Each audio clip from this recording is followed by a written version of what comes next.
सीहोर से देख रहे हैं आप, जहां सीएम डॉक्टर मोहन यादव जन आभार यात्रा में शामिल हुए और रोड शो कर रहे हैं। आपको बता दें, इसके बाद सीएम डॉक्टर मोहन यादव श्योपुर के लिए भी दोपहर में रवाना होंगे। तो जन आभार यात्रा सीएम डॉक्टर मोहन यादव की, जहां लोगों की भीड़ उमड़ी है और बड़ी संख्या में लोग इस जन आभार यात्रा में शामिल हुए।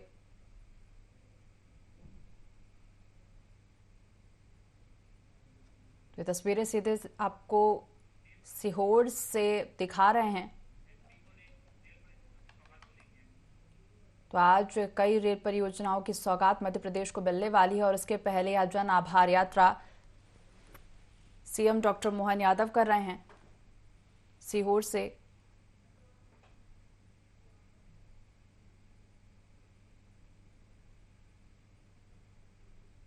तो तस्वीरों में आप देख पा रहे हैं किस तरह सीएम अभिवादन कर रहे हैं और लोगों ने सीएम का स्वागत किया। तो जन आभार यात्रा में सीएम डॉक्टर मोहन यादव शामिल हुए हैं। मध्य प्रदेश को रेल योजनाओं की सौगात आज मिलने वाली है और सीएम डॉक्टर मोहन यादव लोगों का अभिवादन कर रहे हैं।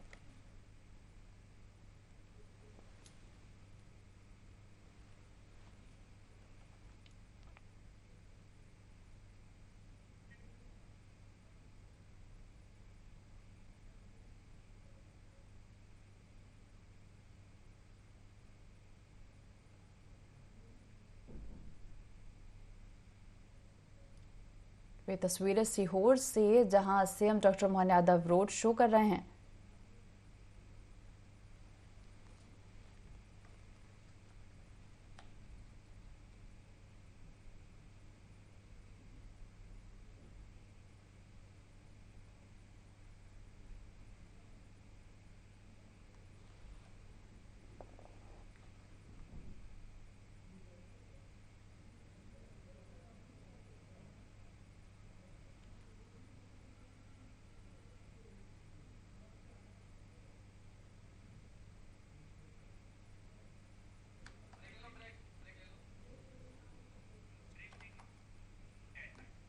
और केवल ये नहीं, रेलवे स्टेशन पे भी सभी प्रकार की सौगातें जो विदेश में मिलती है आज हमारे यहाँ मिल रही। मैं आज के अवसर पर खास करके मेट्रो लाइट, मेट्रो नियो, ये ट्रेन भी प्रारंभ हो रही। अब एक तरह से नई तकनीक की नई व्यवस्थाओं के आधार पर जो सौगातें मिल रही, मैं मान के चलता हूँ यशस्वी प्रधानमंत्री के नेतृत्व में खासकर रेलवे स्टेशन, ये तो सोच ही नहीं सकते थे। आज हमारे अपने बीच में से ये जो नई सौगातें मिल रही, मैं इनकी बधाई देना चाहता हूँ। यशस्वी प्रधानमंत्री हमारे बीच में 2-4 मिनट में ही मिलने वाले हैं, तो मैं उनको बधाई देना चाहता हूँ, जिनके माध्यम से पूरे प्रदेश के अंदर, खास करके मैं पिछली बार वैष्णव जी से मिला था, उन्होंने कहा आपके यहाँ 4 लेन तो बहुत बन गया, सड़कें अच्छी हो गई, 5 लाख किलोमीटर से ज्यादा सड़कें आपके यहाँ हो गई, लेकिन रेलवे नेटवर्क की बड़ी संभावना है। तो उन्होंने कहा आप प्लान बनवाइए। मैंने कहा बिल्कुल हम प्लान बना रहे हैं, क्योंकि ये रेलवे स्टेशन की दृष्टि से मध्य प्रदेश मध्य में आता है, पूरे देश का सेंटर है और सेंटर होने के नाते से इसमें बड़ी संभावना है। 2 रेल तो आपके 2 रेलवे लाइन तो चली रही है, रामगंज मंडी सीहोर होकर के, यही आपके है ना रेल, और बुधनी वाली, ये दोनों ट्रेन का दोनों की लाइनें डल रही है। इनको गति बनाने के लिए कहा है कि बहुत जल्दी इनकी और स्पीड बढ़े और आने वाले समय में इसी प्रकार से और जितने प्रकार के विकास की संभावना हो सकती है, क्योंकि ये मान के चलते कि रेल के माध्यम से जब रेल आती है तो विकास की बहुत सारी सौगातें लाती है। और मुझे इस बात की प्रसन्नता है, हमारी सरकार के बनने के बाद माननीय मोदी जी के नेतृत्व में जो सरकारें बनी, एक बार फिर हम सब डबल इंजन की सरकार के माध्यम से, क्योंकि डबल इंजन बोलते रेलवे से हमारा विकास का पहिया अपने आप जुड़ जाता है। और मध्य प्रदेश तो बड़ी संभावना वाला प्रदेश है। यशस्वी मुख्यमंत्री पूर्व माननीय शिवराज सिंह चौहान के नेतृत्व में दिग्विजय सिंह की सरकार में जो बीमारू राज्य था, बीमारू राज्य से हमारे अच्छे सबल सक्षम राज्य की तरफ बढ़े और अब इससे और आगे बढ़ते हुए हमारी और गति आगे बढ़े। खास करके उद्योग के क्षेत्र में, रोजगार के क्षेत्र में, गरीब और बहनों के लिए सरकार इतनी सारी योजना ला रही है कि एक के बाद एक आने वाले समय में वो समय बदल गया जब हमारे अपने लोग किसी के आगे हाथ फैलाते थे। आज के अवसर पर सरकार की सारी योजनाओं का, कोई योजनाओं के लिए धन की कमी नहीं होगी। अभी नगर पालिका है, नगर निगम है, नगर पालिका कितने पैसे मांग रहे हो आप? नगर पालिका की तरफ से अध्यक्ष जी है ना, आपने कुछ मुझे एस्टीमेट दिए तो मैं यहीं से देने की घोषणा करता हूं, आपके सीहोर के लिए सौगात देने के लिए, क्योंकि हमारे लिए रहते हुए खासकर माननीय शिवराज सिंह जी चौहान का जिला है और मैं खासकर आपके सीहोर से विशेष प्रेम करता हूं। ये पूरी मंडली, रवि भैया, आपके राय साहब और हमारे गोपाल इंजीनियर, आस्था विधायक जी, अभी करण सिंह जी हमारे साथ थे, इच्छावर के विधायक, और उनने कहा,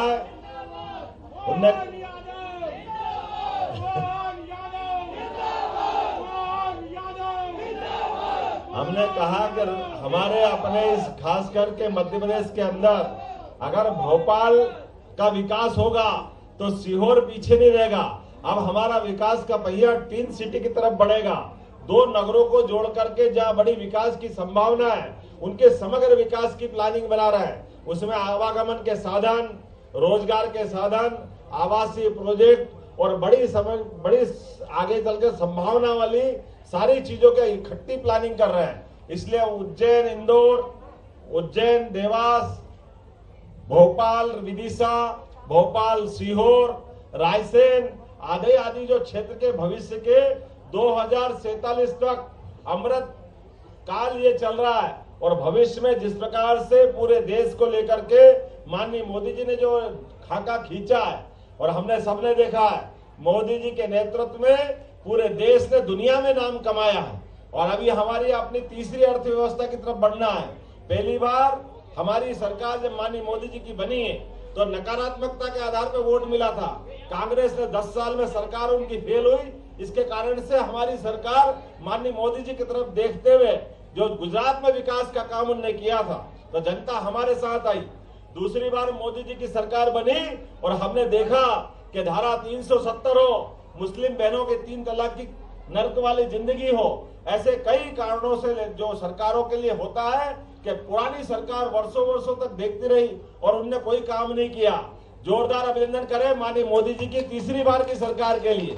और जब तीसरी बार की सरकार बनेगी तो विकास के मामले में अब हवाई जहाज से ऊपर जाकर के चंद्रयान, गगनयान, सूर्ययान, उस तरफ अंतरिक्ष की तरफ जो उड़ान बढ़ रही है, जैसे जैसे सरकार की गति उधर बढ़ेगी ऐसे गरीब आदमी के जीवन में भी बदलाव आएगा।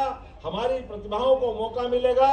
सभी प्रकार के अवसरों को उपलब्ध लेते हुए मैं आज एक बार फिर सारी सौगात की बधाई देता हूं। बहुत बहुत धन्यवाद। भारत माता की जय। अब हमारे बीच कुछ ही क्षण में उपस्थित हो रहे हैं देश के यशस्वी प्रधानमंत्री, स्वागत कर रहे हैं। अब हमारे बीच उपस्थित हो रहे हैं कुछ ही क्षणों में देश के यशस्वी प्रधानमंत्री माननीय नरेंद्र मोदी साहब। प्रधानमंत्री जी के मार्गदर्शन में भारतीय रेल भी अपने कायापलट के स्वर्णिम दौर से गुजर रही है। बीते 10 वर्षों में प्रधानमंत्री जी के अथक प्रयासों एवं इंफ्रास्ट्रक्चर निर्माण के लिए विशेष जोर दिया गया है। आज प्रधानमंत्री नरेंद्र मोदी जी 41,000 करोड़ रुपए की लागत से अधिक रेल योजनाओं को देश की सौगात देने जा रहे हैं, जिसमें शामिल है 554 स्टेशनों के पुनर्विकास का शिलान्यास और साथ ही 1500 रोड ओवर ब्रिज एवं अंडरपास का शिलान्यास।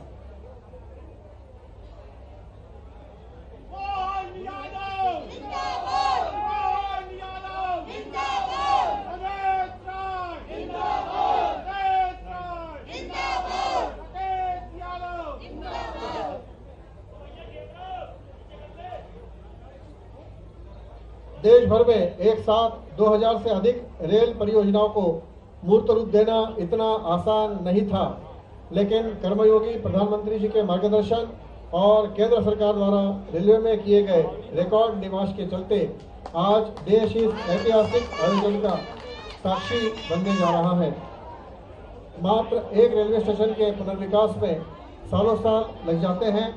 ऐसे में विभिन्न चुनौतियों का सामना करते हुए हमारे ऊर्जावान और प्रेरणा स्रोत प्रधानमंत्री जी के मार्गदर्शन में भारतीय रेल ने न सिर्फ इस चुनौतियों का स्वीकार किया है, बल्कि इसे समयबद्ध तरीके से पूर्ण करने का बीड़ा भी उठाया है।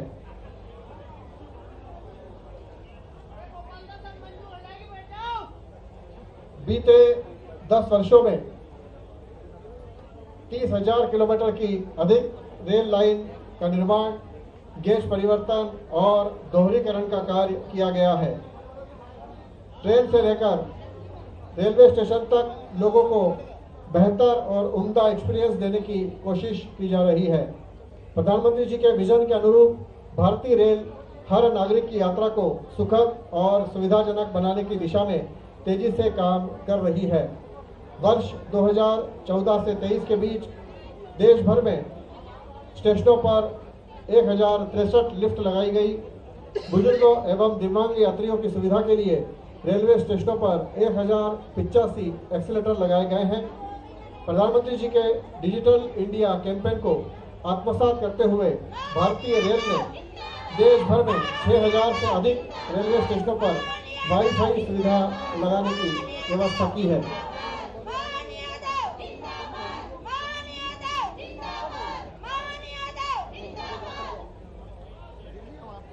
अमृतकाल में भारतीय रेलवे का कायाकल्प करने के लिए प्रधानमंत्री श्री नरेंद्र मोदी जी के नेतृत्व में केंद्र सरकार लगातार बजट में रिकॉर्ड बढ़ोतरी कर रही है। 2004-05 के रेलवे बजट 8,000 करोड़ रुपए, 2013-14 के लिए यह 29,055 करोड़ रुपए था। प्रधानमंत्री श्री नरेंद्र मोदी जी ने इसमें रिकॉर्ड बढ़ोतरी करते हुए वर्ष 2024-25 के लिए इसे 2.5 लाख करोड़ रुपए का कर दिया है। रेलवे बजट में 2004 और 5 की तुलना में 30 गुना वृद्धि हुई है, जबकि 2013 और 14 की तुलना में रेल बजट में 8 गुना वृद्धि हुई थी, जिसके फलस्वरूप आज विश्वस्तरीय सुविधाओं से लैस 41 जोड़ी वंदे भारत ट्रेनें, अमृत भारत ट्रेन अपनी सेवाएं प्रदान कर रही है।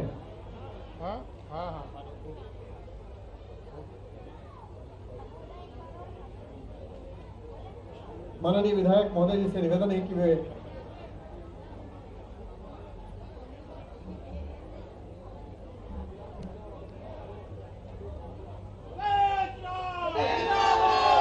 बोलो भारत माता की, भारत माता की। आवाज नहीं आ रही भैया, आपकी मांग करने आए हूं साहब से परमिशन लेके। सर्वप्रथम मैं सीओर स्टेशन के उन्नयन कार्यक्रम में पधारे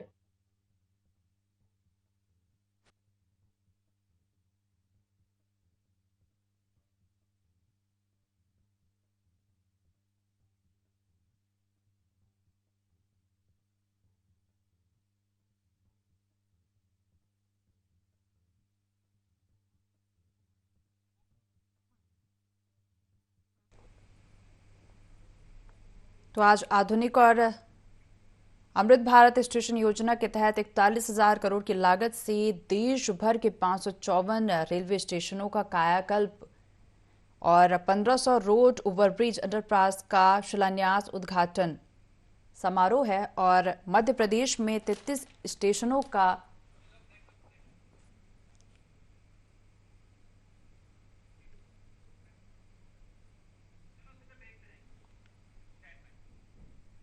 पर भी तेजी से काम करने का संकल्प लेंगे। आगामी महीनों में इनमें से कई स्टेशन इनॉग्रेशन के लिए तैयार होंगे। पिछले 10 वर्षों में प्रधानमंत्री जी ने रेलवे में कई नए रिकॉर्ड बनाए हैं। 31,000 किलोमीटर नई रेलवे लाइन बनी है, यानी इटली और फ्रांस जैसे देशों के रेलवे नेटवर्क में जितनी रेलवे लाइन है उससे ज्यादा रेलवे लाइनें पिछले 10 वर्षों में भारत में मोदी जी ने जोड़ी है। 2014 में मात्र 4 किलोमीटर प्रतिदिन नई रेलवे लाइनें बनती थी। आज 15 किलोमीटर प्रतिदिन नई रेलवे लाइन तैयार हो रही है। इस वर्ष 5,500 किलोमीटर रेलवे लाइन भारत के रेलवे नेटवर्क में जुड़ेगी, यानी स्विट्जरलैंड के रेलवे नेटवर्क के जितनी रेलवे लाइन इस वर्ष भारत में जुड़ेगी। 10 वर्षों में 40,000 किलोमीटर रेलवे लाइन को डीजल से रेलवे में बिजली पर शिफ्ट किया है। यह जर्मनी के रेलवे नेटवर्क से भी अधिक है। वंदे भारत ट्रेन आज के एस्पिरेशनल यूथ को भारत में विश्व स्तर की यात्रा का आनंद दे रही है। वंदे भारत को कुछ ही वर्षों में एक्सपोर्ट करेंगे और इसके लिए स्टैंडर्ड गेज की वंदे भारत का डेवलपमेंट भी आरंभ हो गया है। अमृत भारत ट्रेन भी रिकॉर्ड स्तर पर सफल हुई है। पहली 2 ट्रेन के अनुभव से 50 और ट्रेन की मैन्युफैक्चरिंग स्टार्ट हो गई है। 2014 में रेलवे के पुल और अंडरपास यानी आरओबी, आरयूबी धीमी गति से बनते थे। वर्ष में मात्र 415 की औसत थी। आज प्रधानमंत्री श्री नरेंद्र मोदी जी प्रतिवर्ष 1000 से अधिक पुल और अंडरपास बना रहे हैं। मुंबई से अहमदाबाद की बुलेट ट्रेन प्रोजेक्ट भी अब 280 किलोमीटर से अधिक बन गया है। कश्मीर में धारा 370 हटने से काम में तेजी आई। चिनाब और अंजी के पुल बनकर तैयार हुए। 97 किलोमीटर टनल बनी। आज बारामूला से श्रीनगर और श्रीनगर से संगलदान तक ट्रेन से यात्रा संभव हो गई है। इसी तरह नॉर्थ ईस्ट में रेलवे नेटवर्क पर ऐतिहासिक काम हुआ है। उत्तर हो, दक्षिण हो, पूरब हो, पश्चिम हो, देश के हर क्षेत्र में माननीय प्रधानमंत्री जी ने बिना किसी भेदभाव के सबका साथ, सबका विकास इसी मंत्र के साथ काम किया है। माननीय प्रधानमंत्री जी, आप विकसित भारत का फाउंडेशन स्थापित कर रहे हैं। भारतवर्ष सदियों तक आपका ऋणी रहेगा। रेलवे को इतना समय देने के लिए, लगातार मार्गदर्शन देने के लिए और रिकॉर्ड बजट देने के लिए 140 करोड़ देशवासी आपको सदैव आभार प्रकट करते हैं। भारत माता की जय। जय हिंद। बहुत बहुत धन्यवाद। धन्यवाद माननीय मंत्री जी।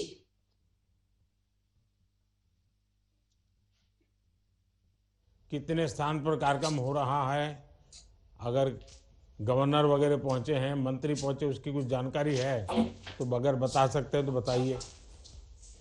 जी सर, करीब 2021 स्थानों पर लोग जुड़े हैं और करीब 40 लाख टोटल लोग जुड़े हैं आज 2021 स्थानों पर। माननीय गवर्नर्स 20 एलजी साहब और गवर्नर साहब जुड़े हैं इस कार्यक्रम में। माननीय मुख्यमंत्री गण 11 स्थानों पर जुड़े हैं 11 राज्यों में। ऑनरेबल डिप्टी चीफ मिनिस्टर्स 8 जुड़े हैं। 14 यूनियन कैबिनेट मिनिस्टर्स जुड़े हैं। मिनिस्टर्स ऑफ स्टेट 26 जुड़े हैं सर। और राज्यों में मंत्री 156 जुड़े हैं। 590 सांसद जुड़े हैं और 1196 विधायक जुड़े। कई दिनों तक कार्यक्रम में स्कूल के छात्रों ने भाग लिया। करीब पिछले 20-25 दिन से कार्यक्रम चल रहा है, जिसमें छात्रों ने एक विकसित भारत की कल्पना में कैसे उनका स्टेशन बनेगा, कैसे वो रेलवे में देखते हैं, उस विषय को लेके क्विज हुए, ड्राइंग हुए, डिबेट कॉम्पिटिशन्स हुए और कई जगह ड्राइंग कॉम्पिटिशन्स हुए। छात्रों ने बहुत बड़ी संख्या में भाग लिया।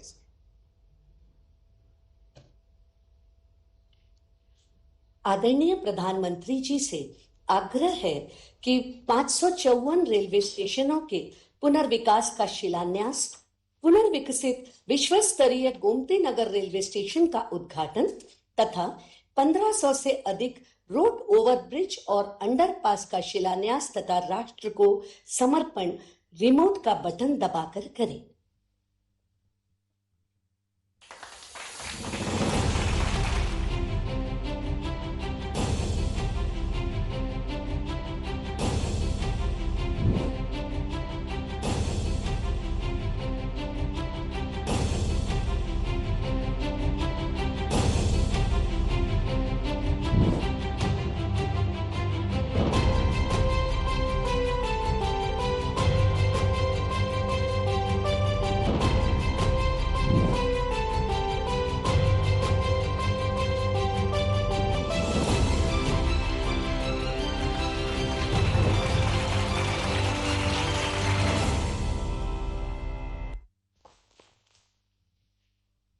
आज के इस कार्यक्रम के माध्यम से देश में रेलवे इंफ्रास्ट्रक्चर के एक नए युग का आरंभ हो रहा है।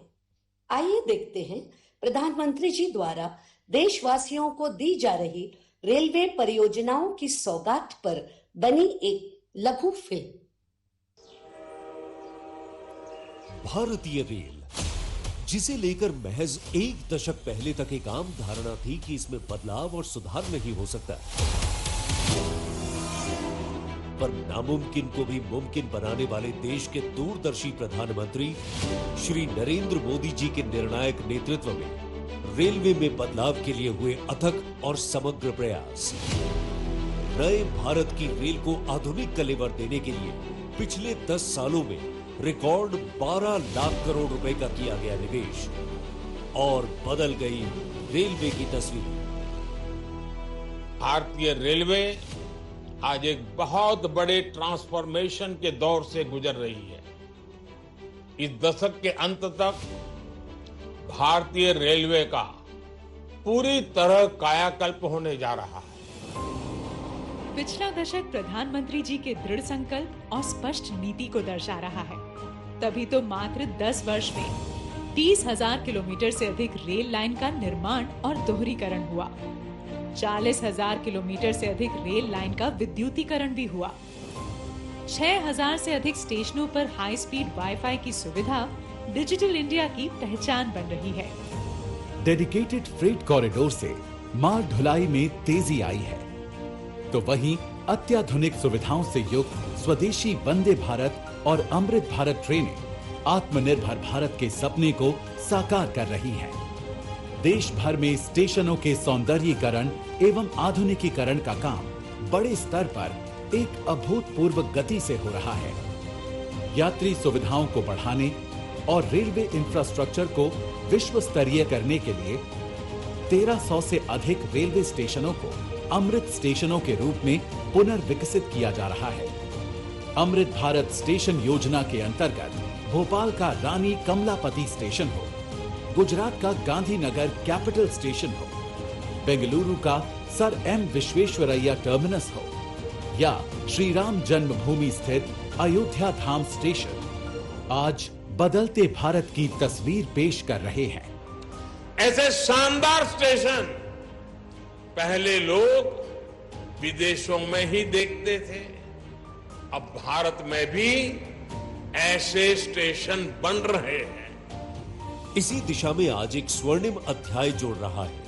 41,000 करोड़ रुपए की 2,000 से अधिक रेल परियोजनाओं की देशवासियों को दी जा रही है सौगात, जिसमें शामिल है 554 स्टेशनों का कायाकल्प और 1500 से अधिक रोड ओवरब्रिज और अंडरपास का निर्माण।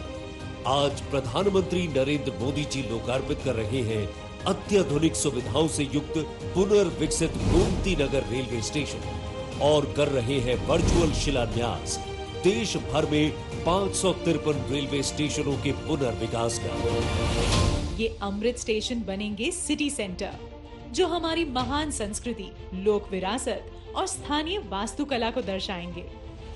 यहाँ होंगे एयर कॉन्कोर्स, आधुनिक वेटिंग लाउंज, फूड कोर्ट और किड्स प्ले एरिया, पर्याप्त पार्किंग की सुविधा, मल्टी मोडल कनेक्टिविटी और आवागमन के लिए अलग अलग प्रवेश द्वार जैसी सुविधाएं।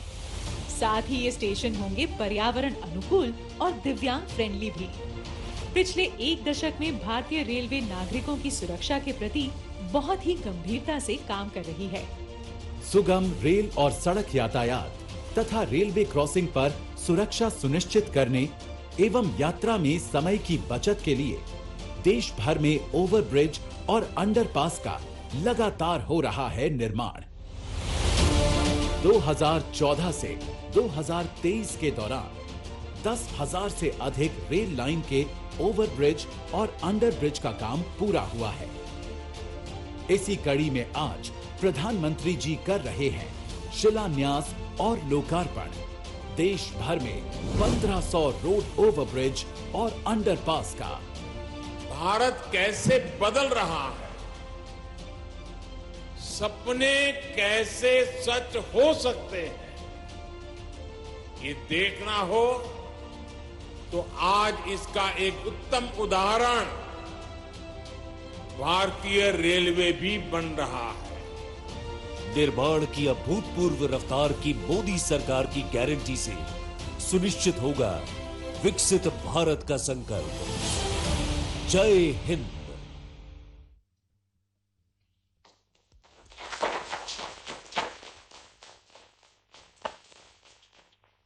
आदरणीय प्रधानमंत्री जी से विनम्र निवेदन है कि आज के इस ऐतिहासिक अवसर पर अपने उद्बोधन से हम सभी का मार्गदर्शन करें।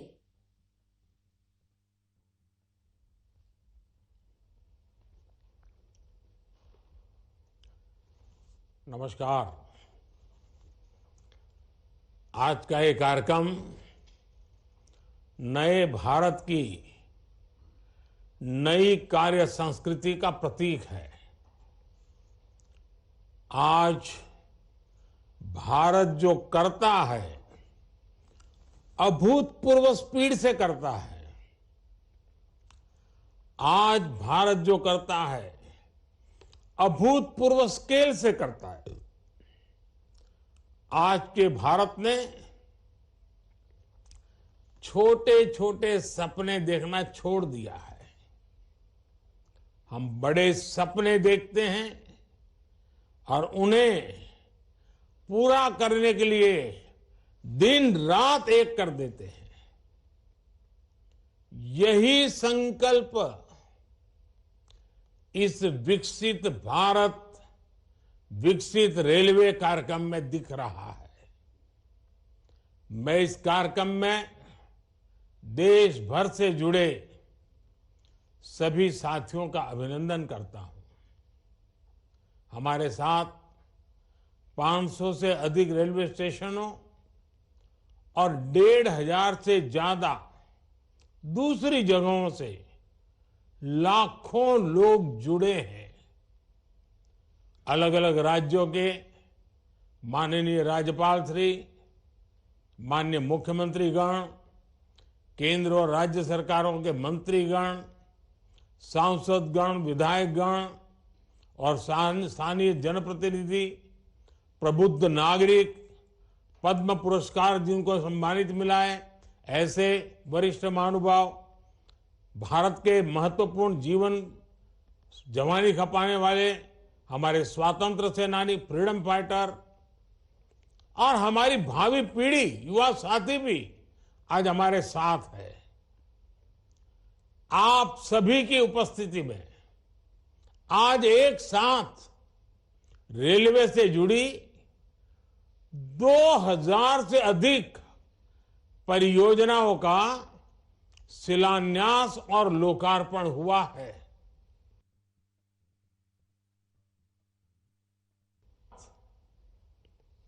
जून महीने से होने वाली है। अभी से जिस स्केल पर काम होना शुरू हो गया है, जिस स्पीड पर काम होना शुरू हो गया है, वो सबको हैरत में डालने वाला है। कुछ दिन पहले मैंने जम्मू से एक साथ आईआईटी, आईआईएम जैसे दर्जनों बड़े शिक्षा संस्थाओं का लोकार्पण किया। कल ही मैंने राजकोट से एक साथ 5 एम्स और अनेक मेडिकल संस्थानों का लोकार्पण किया। और अब आज का ये कार्यक्रम है, आज 27 राज्यों के करीब 300 से अधिक जिलों में 550 से ज्यादा रेलवे स्टेशनों के कायाकल्प का शिलान्यास हुआ है। आज यूपी के जिस गोमती नगर रेलवे स्टेशन का लोकार्पण हुआ है, वो वाकई कमाल का दिखता है। इसके अलावा आज 1500 से ज्यादा रोड, ओवरब्रिज, अंडरपास, इसकी परियोजनाएं भी इसमें शामिल है। 40,000 करोड़ रुपए की ये परियोजनाएं एक साथ जमीन पर उतर रही है। कुछ महीने पहले ही हमने अमृत भारत स्टेशन योजना की शुरुआत की थी। तब भी 500 से अधिक स्टेशन के आधुनिकीकरण पर काम शुरू हुआ था। अब ये कार्यक्रम इसे और आगे बढ़ा रहा है। ये दिखाता है कि भारत की प्रगति की रेल किस गति से आगे बढ़ रही है। मैं देश के विभिन्न राज्यों को, वहां के सभी मेरे नागरिक भाई बहनों को अनेक अनेक शुभकामनाएं देता हूं। साथियों, मैं आज विशेष रूप से अपने युवा साथियों को बहुत बधाई देना चाहता हूं। मोदी जब विकसित भारत की बात करता है तो इसके सूत्रधार और सबसे बड़े लाभार्थी देश के युवा ही है। आज की इन परियोजनाओं से देश के लाखों नौजवानों को रोजगार और स्वरोजगार के नए अवसर मिलेंगे। आज रेलवे का जो एक कायाकल्प हो रहा है, ये उन साथियों को भी लाभ देगा जो स्कूल कॉलेज में पढ़ाई कर रहे हैं।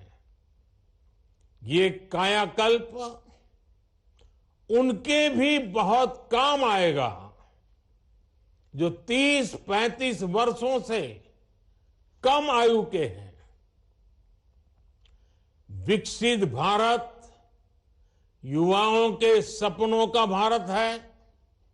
इसलिए विकसित भारत कैसा होगा, ये तय करने का सबसे अधिक हक वो भी उन्हीं को है। मुझे संतोष है कि देश भर के हजारों विद्यार्थियों ने अलग अलग स्पर्धाओं के माध्यम से विकसित भारत के रेलवे का सपना सामने रखा। इनमें से अनेक युवा साथियों को पुरस्कार भी मिले हैं। मैं सभी को बहुत शुभकामनाएं देता हूं। मैं देश के हर जवान को, हर नौजवान को बताना चाहता हूं कि आपका सपना ही मोदी का संकल्प है। आपका सपना, आपकी मेहनत और मोदी का संकल्प, यह विकसित भारत की गारंटी है। साथियों, मुझे खुशी है कि ये जो अमृत भारत स्टेशन है, विरासत और विकास दोनों के प्रतीक होंगे। जैसे ओडिशा के बालेश्वर रेलवे स्टेशन को भगवान जगन्नाथ मंदिर की थीम पर डिजाइन किया गया है, सिक्किम के रंगपो रेलवे स्टेशन पर आप लोगों को स्थानीय वास्तुकला का प्रभाव दिखेगा। राजस्थान का सांगनेर रेलवे स्टेशन 16वीं शताब्दी की हैंड ब्लॉक प्रिंटिंग को दर्शाता है। तमिलनाडु के कुंभकोणम स्टेशन का डिजाइन चोल काल के वास्तुकला पर आधारित है। अहमदाबाद रेलवे स्टेशन मोढेरा सूर्य मंदिर से प्रेरित है। गुजरात में द्वारिका स्टेशन द्वारकाधीश मंदिर से प्रेरित है। आईटी सिटी गुड़गांव का रेलवे स्टेशन आईटी के लिए ही समर्पित होगा। यानी अमृत भारत स्टेशन उस शहर की विशेषता से दुनिया को परिचित कराएगा। इन स्टेशनों के निर्माण में दिव्यांगों और बुजुर्गों उनकी सुविधा का भी विशेष ध्यान रखा गया है। साथियों, बीते 10 वर्षों में हम सभी ने एक नया भारत बनते देखा है और रेलवे में तो परिवर्तन साक्षात हम अपनी आंखों के सामने देख रहे हैं। जिन सुविधाओं की हमारे देश के लोग कल्पना किया करते थे, लोगों को लगता था कि काश भारत में ये होता तो, लेकिन आप देखिए, जो कभी आप कल्पना में सोचते थे, आज हम आंखों के सामने होता हुआ देख रहे हैं। एक दशक पहले तक वंदे भारत जैसी आधुनिक सेमी हाई स्पीड ट्रेन के बारे में कभी सोचा था, सुना था? किसी सरकार ने कभी बोला भी था? एक दशक पहले तक अमृत भारत जैसी आधुनिक ट्रेन की कल्पना बहुत मुश्किल थी। एक दशक पहले तक नमो भारत जैसी शानदार रेल सेवा के बारे में किसी ने कभी सोचा नहीं था। एक दशक पहले तक विश्वास ही नहीं हो पाता था कि भारतीय रेल का इतनी तेजी से बिजलीकरण होगा। एक दशक पहले तक ट्रेन में स्वच्छता, स्टेशन पर सफाई, ये तो बहुत बड़ी बात मानी जाती थी। आज ये सब रोजमर्रा की जिंदगी का हिस्सा बन गए हैं। एक दशक पहले तक मानव रहित फाटक भारतीय रेल की एक पहचान बन चुकी थी, एक आम तस्वीर थी। आज ओवरब्रिज, अंडरब्रिज से वे रोक टोक और दुर्घटना रहित आवाजाही सुनिश्चित हुई है। एक दशक पहले तक लोगों को लगता था कि एयरपोर्ट जैसी आधुनिक सुविधाएं सिर्फ पैसे वाले लोगों के ही भाग्य में है। आज गरीब और मिडिल क्लास के लोग रेलवे स्टेशन पर भी एयरपोर्ट में जैसी सुविधा होती है ना, वो सुविधा रेलवे में सफर करने वाला मेरा गरीब भाई बहन भी उसका लाभ ले सकता है। साथियों, दशकों तक रेलवे को हमारे यहाँ की स्वार्थ भरी राजनीति का शिकार होना पड़ा, लेकिन अब भारतीय रेलवे देशवासियों के लिए ईज ऑफ ट्रैवल का मुख्य आधार बन रही है। जिस रेलवे के हमेशा घाटे में होने का रोना रोया जाता था, आज वो रेलवे परिवर्तन के सबसे बड़े दौर से गुजर रही है। ये सब कुछ आज इसलिए हो रहा है क्योंकि भारत 11वें नंबर से छलांग लगाकर 5वें नंबर की अर्थव्यवस्था बना। 10 साल पहले जब हम 11वें नंबर पे थे, तब रेलवे का औसत बजट 45,000 करोड़ रुपए के आसपास रहता था। आज जब हम 5वें नंबर की आर्थिक ताकत है, तो इस वर्ष का रेलवे बजट 2.5 लाख करोड़ रुपए से अधिक का है। आप कल्पना कीजिए, जब हम दुनिया की तीसरी बड़ी आर्थिक महाशक्ति बनेंगे, तो हमारा सामर्थ्य कितना अधिक बढ़ेगा। इसलिए मोदी भारत को जल्द से जल्द दुनिया की तीसरी सबसे बड़ी अर्थव्यवस्था बनाने के लिए जी जान से जुटा है। लेकिन साथियों, आपको एक और बात ध्यान रखनी है। नदी नहर में पानी चाहे कितना भी क्यों न हो, अगर मेड़ टूटी हुई हो तो किसान के खेत तक बहुत ही कम पानी पहुंचेगा। इसी तरह बजट चाहे कितना भी बड़ा हो, अगर घोटाले होते रहे, बेईमानी होती रहे, तो जमीन पर उस बजट का असर कभी नहीं दिखता। बीते 10 वर्षों में हमने बड़े बड़े घोटालों को, सरकारी पैसे की लूट को बचाया है। इसलिए बीते 10 वर्षों में नई रेलवे लाइन बिछाने की गति दोगुनी हो गई। आज जम्मू कश्मीर से लेकर नॉर्थ ईस्ट तक ऐसे स्थानों तक भी भारतीय रेल पहुंच रही है जहां लोगों ने कभी कल्पना भी नहीं की थी। ईमानदारी से काम हुआ तभी 2500 किलोमीटर से अधिक डेडिकेटेड फ्रेट कॉरिडोर का काम हुआ है।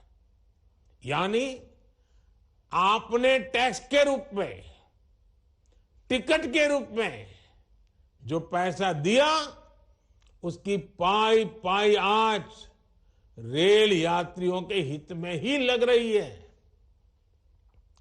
हर रेल टिकट पर भारत सरकार करीब करीब 50% डिस्काउंट देती है। साथियों, जैसे बैंक में जमा पैसे पर ब्याज मिलता है, वैसे ही इंफ्रास्ट्रक्चर पर लगी हर पाई से कमाई के नए साधन बनते हैं, नए रोजगार बनते हैं। जब नई रेल लाइन बिछती है तो मजदूर से लेकर इंजीनियर तक अनेक लोगों को रोजगार मिलता है। सीमेंट, स्टील, ट्रांसपोर्ट जैसे अनेक उद्योगों, दुकानों में नई नौकरियों की संभावनाएं बनती हैं। यानी आज जो ये लाखों करोड़ रुपए का निवेश हो रहा है, यह हजारों प्रकार के रोजगार की गारंटी भी है। जब स्टेशन बड़े और आधुनिक होंगे, ज्यादा ट्रेनें रुकेगी, ज्यादा लोग आएंगे, तो आसपास रेहड़ी पटरी वालों को भी इससे फायदा होगा। हमारी रेल छोटे किसानों, छोटे कारीगरों, हमारे विश्वकर्मा साथियों के उत्पादों को बढ़ावा देने वाली है। इसके लिए वन स्टेशन वन प्रोडक्ट योजना के तहत स्टेशन पर विशेष दुकानें बनाई गई है। हम रेलवे स्टेशनों पर हजारों स्टॉल लगाकर उनके उत्पाद बेचने में भी मदद कर रहे हैं। साथियों, भारतीय रेल यात्री सुविधा ही नहीं है, बल्कि देश की खेती और औद्योगिक प्रगति का भी सबसे बड़ा वाहक है। रेल की गति तेज होगी तो समय बचेगा। इससे दूध, मछली, फल, सब्जी ऐसे अनेक उत्पादन तेजी से मार्केट पहुंच पाएंगे। इसमें उद्योगों की लागत भी कम होगी। इससे मेक इन इंडिया को, आत्मनिर्भर भारत अभियान को गति मिलेगी। आज पूरी दुनिया में भारत को निवेश के लिए सबसे आकर्षक माना जा रहा है। इसका एक बड़ा कारण ये आधुनिक इंफ्रास्ट्रक्चर भी है। आने वाले 5 वर्षों में जब ये हजारों स्टेशन आधुनिक हो जाएंगे, भारतीय रेल की क्षमता बढ़ जाएगी, तो निवेश की एक और बहुत बड़ी क्रांति आएगी। भारतीय रेल को अपने कायाकल्प के इस अभियान के लिए मैं एक बार फिर अनेक अनेक शुभकामनाएं देता हूं और सभी देशवासियों को भी एक साथ इतना बड़ा कार्यक्रम का हिस्सा बनना, एक ही कार्यक्रम में लाखों लोगों का जुड़ना, सभी आदरणीय मुख्यमंत्रियों का समय निकालना, गवर्नर जी का समय मिलना, ये अपने आप में आज का ये कार्यक्रम शायद हिंदुस्तान में एक अनेक प्रकार की नई संस्कृति को लेकर के आया है। मैं मानता हूं ये रचना बहुत ही उत्तम प्रकार की आज के कार्यक्रम में रचना बनी है। आगे भी हम इसी प्रकार से समय का सर्वाधिक अच्छा उपयोग करते हुए विकास की गति को एक साथ चारों दिशाओं में तेजी लाएंगे। ये आज हमने देख लिया है। आपको भी मेरी बहुत बहुत शुभकामनाएं हैं। बहुत बहुत धन्यवाद।